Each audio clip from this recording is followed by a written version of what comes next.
Bonjour à tous, merci de choisir France 24 pour vous informer. Une quarantaine ou plusieurs dizaines de civils arméniens du Haut-Karabakh ont donc été évacués aujourd'hui vers l'Arménie.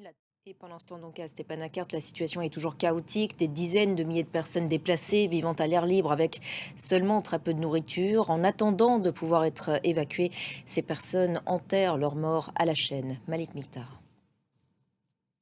Voilà, à noter que l'Arménie craint désormais que l'Azerbaïdjan, aidé par la Turquie, ne s'en prenne à son propre territoire.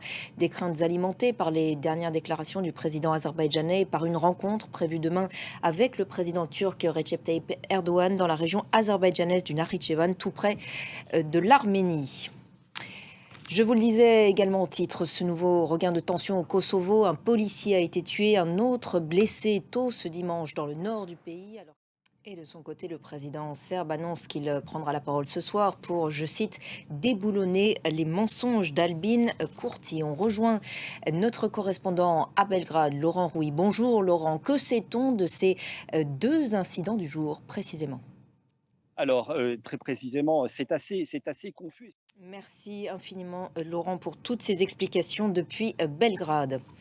Dans le reste de l'actualité internationale, à la frontière américano-mexicaine, la pression migratoire continue de s'accroître. Rien que le mois dernier, 233 000 migrants ont franchi cette frontière.